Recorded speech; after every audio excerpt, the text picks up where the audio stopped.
Welcome back to Bucin. Jadi hari ini gue ngundangin teman SMA gue yang sangat spesial. Wow. Yang super talented. Di sebelah gue Andrea Paramesti. Hai. Kita lanjut to the next session. Next session apa nih next sessionnya nih? Karir sang Andrea. Aduh dikit ya. Supaya gue insecure banget kalau disuruh ngomongin karir, karena menurut gue is not talented yet. hari ini tuh masih Kecil gitu. jauh lah gitu loh, masih kayak kalau disuruh ceritain tentang karir gue. Kan Andrea pingin S2 kan? Pengen. Luar negeri kan? Pengen. Gitu dong, cuma kayak pengen. Ya pengen sih gitu, tapi ya kita lebih ke diskusi aja kali ya. Diskusi kecil-kecil. Apa-apa. Gimana sih cara cewek berkarir di dunia pekerjaan tuh? Gimana sih, Dre? Kan lo sekarang udah di fase yang kayak gitu nih sekarang. Gimana sih tips and triknya gitu? How to be workaholic, kayak maksudnya kayak bisa jadi presenter atau kayak host atau nanti next project ini. Next project ini ini. Oke, kalau konteksnya tadi lo nanya tentang gimana gue di pekerjaan gue hari ini, sebenarnya ini perjalanan panjang juga sih menurut gue, dan gue juga masih jauh banget, kayak ini masih baby steps lah, masih mulai banget. Gue hari ini kan banyak kerjaan nge-host. Jadi dulu tuh waktu kita SMA, Yes. lo inget gak sih gue OSIS dulu? Ingat. Nah dulu kan OSIS tuh banyak program kerjanya ya. Terus salah satunya tuh dulu program kerjanya Humas. Itu mereka pokoknya datengin sebuah station radio ke sekolah untuk ngasih workshop untuk jadi penyiar.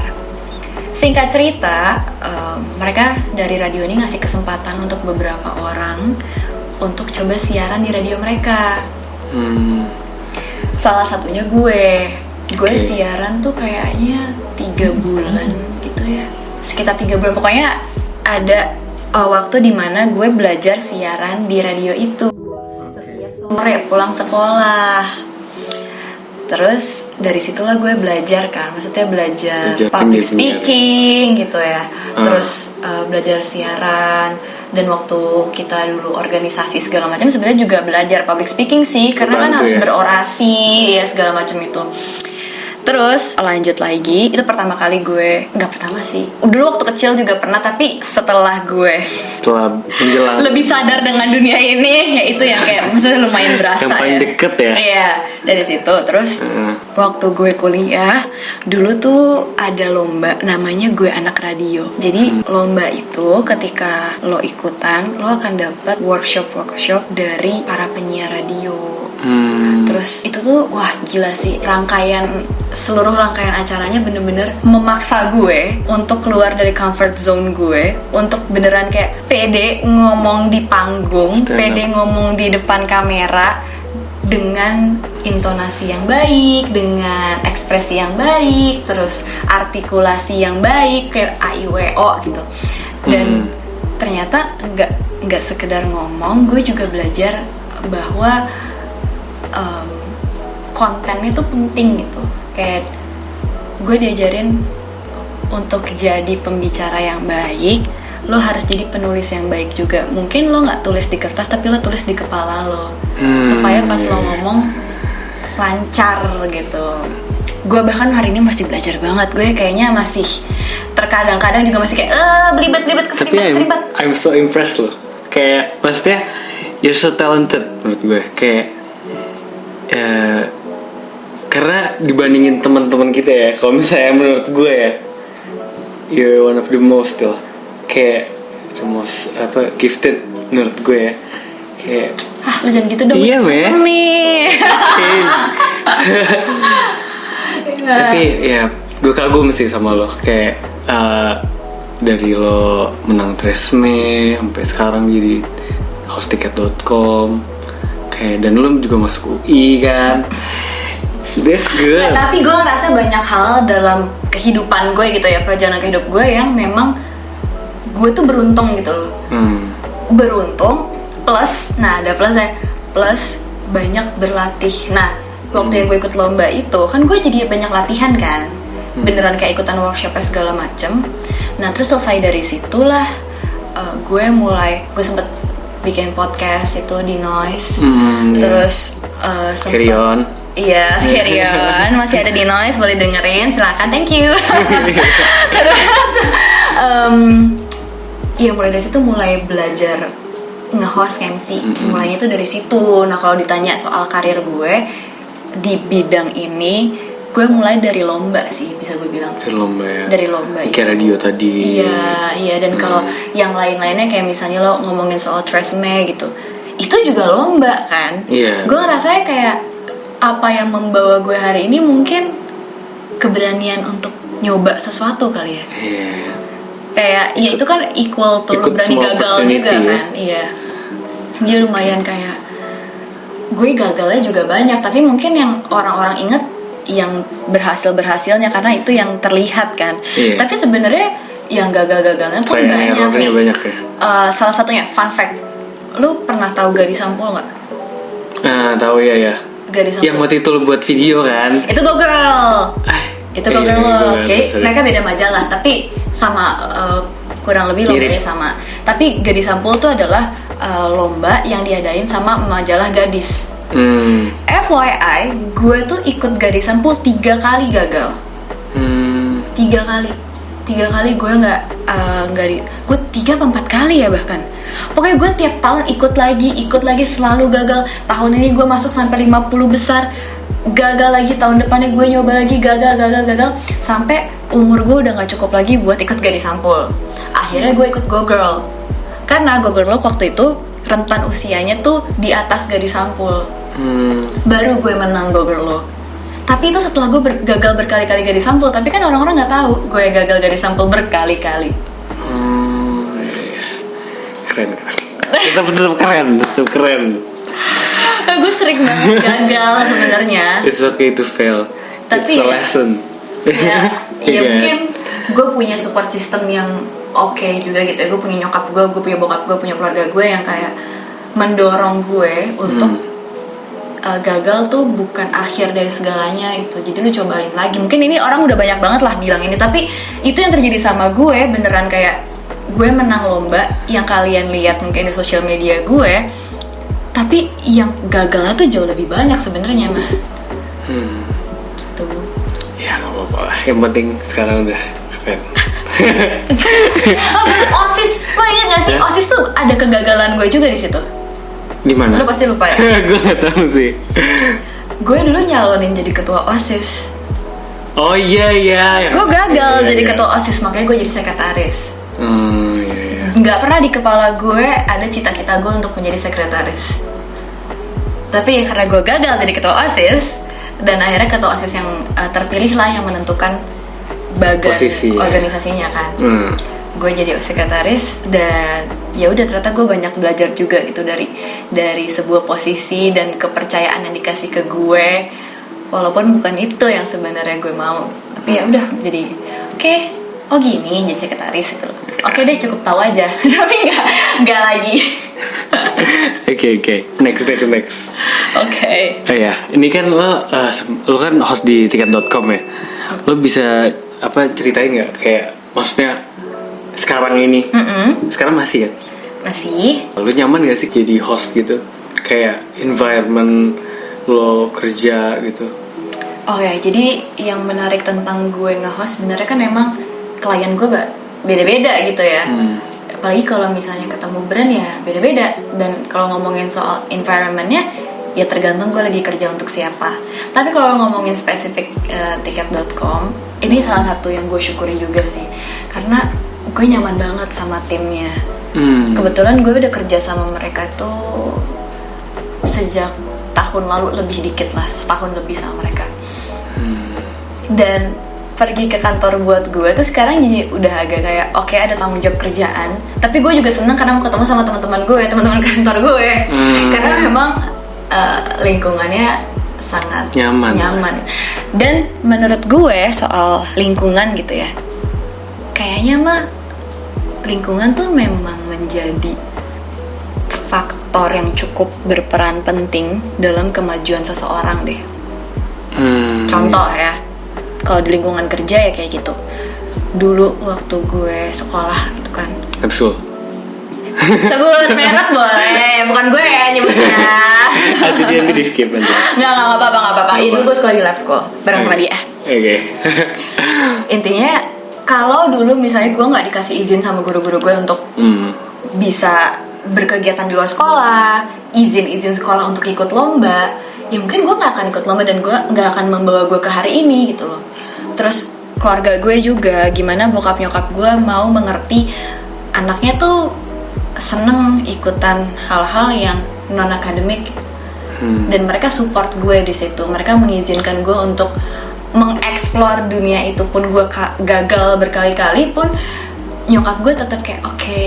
Pas gue ikut lomba yang gue anak radio, gue tuh cuma masuk sampai top 12 finalist. Jadi gue nggak dapet juara apa-apa. Lombanya tuh panjang gitu ya, dari gue lupa dari bulan apa, itu beberapa bulan, kalau nggak salah 3 bulan, karena seleksinya tuh dari 6.000 sampai ke 25 finalis. Gue masuk 12 finalis announcer dulu. Waktu gue gagal, maksudnya gue nggak menang, artinya gue nggak dapet, belum tentu dapat kontrak kerja di radio itu kan, karena gue nggak menang. Terus kayak gue rada kayak ada kecewanya, dan gue ngomong sama nyokap gue kayak, mamaku, lu maaf ya ma, aku udah banyak luangin waktu buat ini, tapi ternyata aku belum berhasil gitu. Karena kan memang ya cukup menguras waktu dan tenaga gue juga ya. Kayak gue dulu tuh jadi ada beberapa yang pulang kuliah langsung workshop sampai malam, jadi pokoknya tuh lumayan menyita waktu gue gitu. Pokoknya keluarga yang suportif. Iya, terus itu nyokap gue, iya, dan nyokap gue jadi orang yang kayak nggak apa-apa dong gitu, nggak apa-apa kamu nggak menang, masih banyak kesempatan lain. Dan untuk tahu bahwa nyokap gue apa ya, tetap support gue dan kayak memberikan gue ruang untuk punya kebebasan untuk mengeksplor banyak hal, dan apalagi yang hari ini gue lakuin mungkin sulit dimengerti untuk beberapa orang tua lainnya gitu ya. Gimana kalau gue bilang gue mau ikut lomba jadi model majalah? Gimana kalau gue bilang gue mau ikut lomba jadi penyiar radio tapi akan intens dan menyita banyak waktu? Gue butuh ongkos, gue butuh buat transportnya segala macam. Tapi untungnya nyokap bokap gue selalu support gue, tapi mereka juga ngasih ini sih, jangan sampai lupa dengan tanggung jawab utama gue. Jadi bokap gue, nah ini bokap gue nih, peran bokap gue. Jadi dari gue kecil sampai gue lulus kemarin kuliah, gue tuh diajarin kalau tanggung jawab utama seorang anak kepada orang tuanya, dulu waktu gue kecil dibilangin kayak, adalah belajar. Jadi bokap gue dan nyokap gue kayak bilang kalau gue harus tetap fokus sama tanggung jawab utama gue sebagai seorang siswa, itu belajar. Boleh gue ikut kegiatan ina-inu bebas, tapi tetap harus bisa bertanggung jawab dengan pelajaran gue di sekolah. Ya harus nilai bagus lah ya. Nggak harus yang bombastis, tapi mereka mau kelihatan tanggung jawab gue. Contoh, kan mereka bisa melihat waktu ambil rapot gimana, apakah gue anak yang mengerjakan PR tepat waktu, apakah tugas-tugas gue kerjakan dengan baik. Nah, jadi bokap nyokap gue nggak pernah minta gue untuk selalu dapat A, tapi mereka minta disiplin. Gue menunjukkan disiplinnya di situ. Oke. Terus sekarang selain host di tiket.com, lo ada kegiatan lain nggak, Dre? Nah, kalau host itu sebenarnya gue freelance. Jadi kalau ada yang membutuhkan brand-brand lain atau acara-acara lain, bisa. Ayo kontak Andre. Iya, sejauh ini sih gitu. Terus apa lagi ya? Paling di luar kerjaan itu gue masih sering kadang-kadang freelance modeling juga. Dan sekarang ada project baru juga kan. Lo mau spill sih. Gak, doain aja. Amin. Yang terbaik buat Andrea. Amin. Thank you. And nih gue punya suatu pertanyaan buat lo yang Apa deh? cukup mengesankan. Lo kira-kira dalam 5 tahun lagi, lo kira-kira dalam satu kalimat lo bakal ngucapin apa ke Andrea yang 5 tahun lagi? Berarti gue berbicara dengan gue di masa depan. Iya. Kayak Abis ini lu ya? Lu udah tahu ya? gue gak tahu. Lu udah tahu ya? Jangan tanya gue. Biar adil dong, biar fair. Oke deh. Oke deh. Lu udah tahu ya? Gue gak tahu sebenarnya. Gue juga gak Itu tahu Andrea lagi. doang. 5 tahun. Sorry banget sampai jatuh nih gue. It's okay. Gue 5 tahun ke depan. Oke, udah bener belum nih Mike? Udah ya. Oke. Gue pegangin deh, gue takut nih. Untuk gue di masa depan 5 tahun lagi, coba gue berarti harus membayangkan dulu ya 5 tahun lagi gue lagi ngapain. Iya gak sih? Iya. 5 tahun lagi kita umur berapa sih? 27, 28 7 ya? Sekitar segitu ya. 5 tahun lagi semoga gue beneran udah punya kesempatan untuk sekolah lagi. Terus berarti mungkin gue akan bilang ke diri gue kalau good job. Ada lagi gak? Aduh harus ya. Aduh gue gak bisa nih. Gue gak bisa. Apa dong? Harus bilang apa? Kalau lo gimana? Kalau menurut gue ya keep it going aja sih. Oh, lo akan bilang ke keep diri lo going. Failure is a lesson. Apalagi ya? Itu aja sih kayak. Gue tuh gak bijak tau. Gue gak bisa. Harus gitu. stay focused on your job. Ya kan? Jadi itu mungkin 5 tahun lagi RR akan mengucapkan itu juga buat gue juga. Keep going. Keep going. Keep going Andrea. Let's go. Oke deh. Itu sih. Gitu aja sih dari kita back to bucin dan juga ini back to bucin berkarir ya jadinya. iya, back to bucin berkarir. Nanti kita pisah, tenang aja. Oh dipisah. Tapi Iya. dibarengin nggak apa kali? Nggak. Nanti kepanjang. Oh nanti kepanjang. Oke. Thank you hari ini udah nonton. Tolong subscribe and follow our IG, our Instagram back to back Raffi and Andrea. And jangan lupa klik the notification bell and sukses terus buat Andrea. Oke. Alrighty, thank you RR for Okay. having me. Thank you banget udah luangin waktunya dari lo yang super sibuk.